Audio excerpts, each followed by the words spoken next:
Hello champions, and welcome to our live Shapecast. We are live every single Thursday at 11:30 a.m. covering a new topic regarding health, fitness or mental mindset. Today we're going to be covering 7 things you need to be looking out for on your nutrition labels. If you don't know how to read a nutrition label, stay tuned with us. We're going to show you how to read a nutrition label. The problem is these days, many things or products that you eat or consume are advertised as low fat, light, low in sugar, which, you know, some of them are healthy, but unfortunately most of them is a marketing gimmick to promote that it's healthy when in fact it's probably not. So Laura. Yeah, I think it's important to understand your nutrition panels, especially if you have a goal in sight. If you want to be gaining muscle or losing weight, it's really important that you know how to read these labels, because they're going to help you with understanding your intake and what you're eating and your calorie consumption as well. So let's start by talking about what's on the back of the packets. The nutrition label, or nutrition panel it's also called. Looks similar to this on any product you buy that contains any calories. And so the things you need to look out for, normally the nutrition panel will have a guide on a per serve or a per 100 grams. Normally they actually have both columns.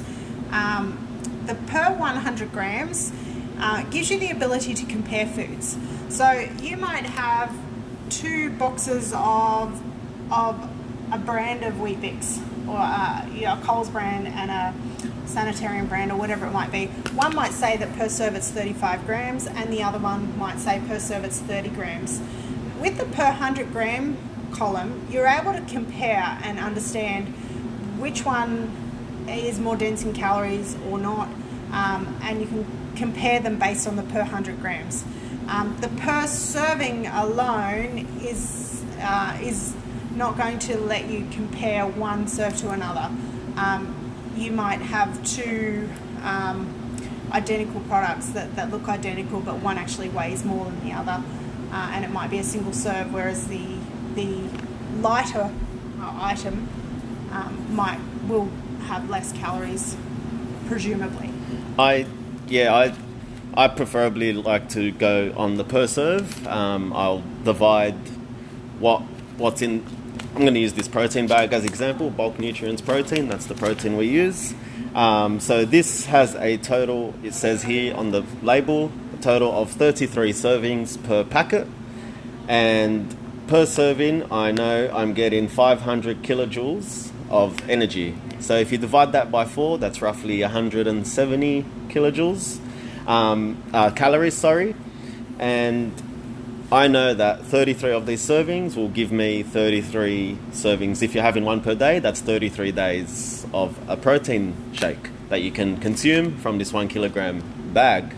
So each serving is 30 grams, or 1 scoop there. But once again, when you're comparing proteins, some might be 30 grams a serve, and some others may be 45 grams a serve. So just be aware of the recommended serving size. And and it'll say it right next to servings per pack, and then right next to it, it'll have a serving size, which is 30 grams.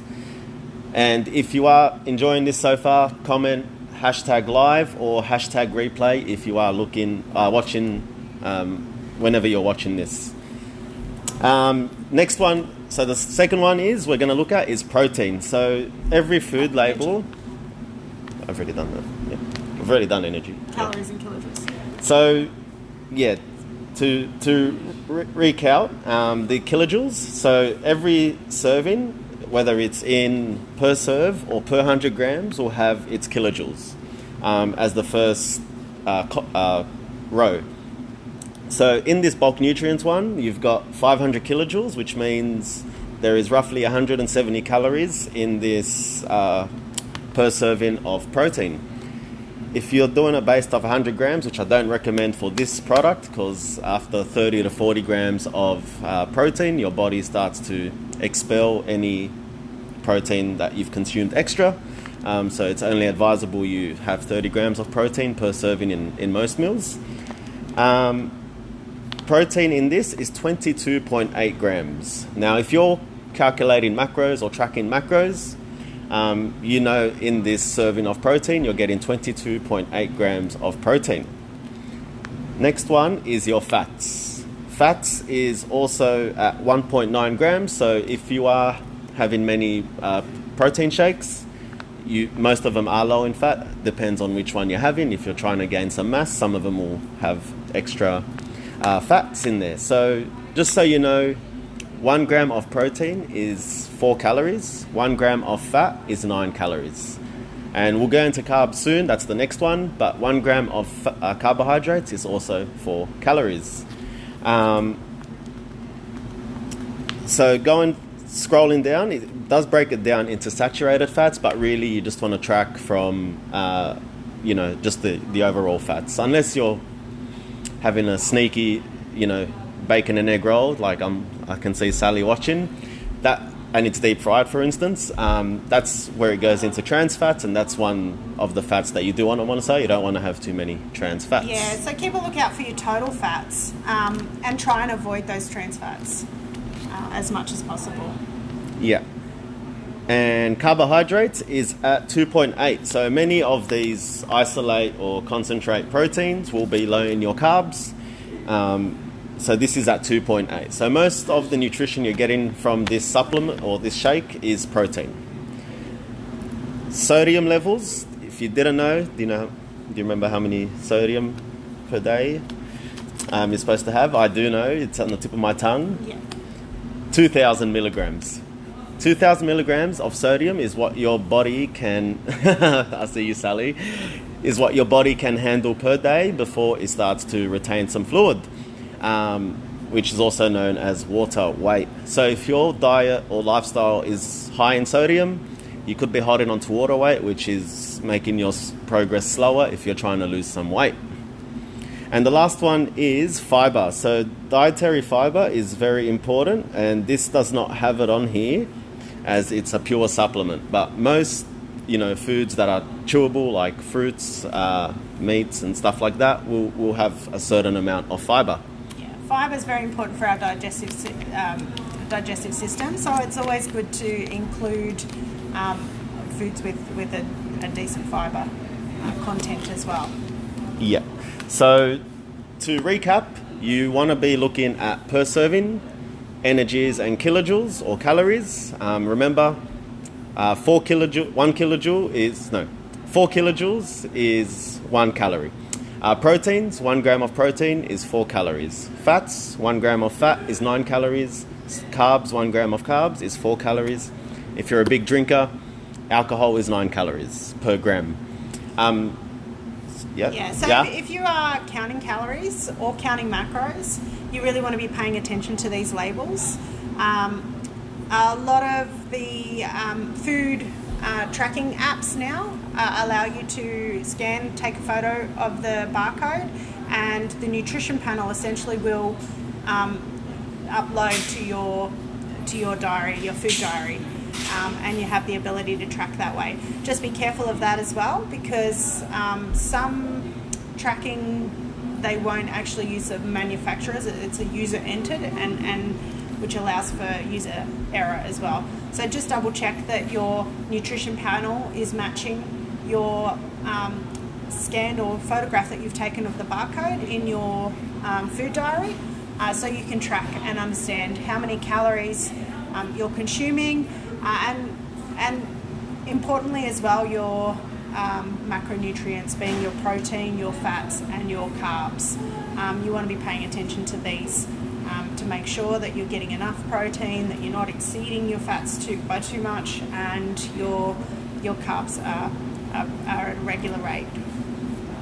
Very good, very good. Yes, you literally took the words out of my mouth. That's what I wanted to cover. And remember that sodium, you can only have a maximum of 2,000 milligrams per day.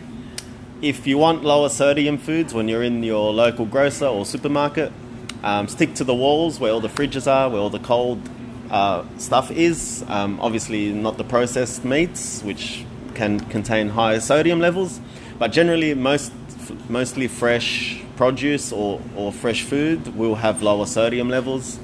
The ones that are in the middle aisles on the shelves, such as your 2-minute noodles, some canned stuff, like could be even some vegetables that are canned. A lot of soft drinks. A lot of soft drinks. High sodium content. So yeah, be careful of the calories that you're consuming through liquids as well. Yeah. It's also important to note that some foods, you might buy an apple from the supermarket, it doesn't come with a nutrition panel. These are the foods we want you to be eating more of. When you shop the perimeter, you're going to be finding the fresh foods that don't come with packaging and labels, and it's really important to include those in your diet. By using your fitness tracker, your Shape app, or MyFitnessPal, you'll be able to understand what the nutrient breakdown is on those foods by just entering them into your app. Yeah, and the last one is fiber. Number 7, with fiber, as Laura mentioned, it is very important for digestion. If you are having some constipation, try get some higher fiber foods, such as your insoluble fiber, which comes from your oats, and your natural fiber, your soluble fiber, which comes from fruits and more organic produce. Greens, Vital Greens, is another supplement if you don't like vegetables like broccoli and cauliflower and peas and stuff like that. I personally can't stand broccoli these days. When I did bodybuilding, it was chicken and broccoli for 20 weeks straight, and I'm totally turned off from it. But yeah, you need fiber for your organs to digest, your intestines to digest properly. If you enjoyed this video, guys, comment down below, hashtag live or hashtag replay, and we'd love to get some feedback from you. If you've got any ideas on our next live, happy to take that on as well. Yeah, if you have questions that you want to ask, or if you're not sure about anything we've spoken about today, leave a comment for us. We'll always reply to your comments and get back to you and give you some great information. Awesome, guys. Stay excited. Hope you had a great Easter, not too many Easter eggs, and we'll see you next week, Thursday, 11:30. See you then.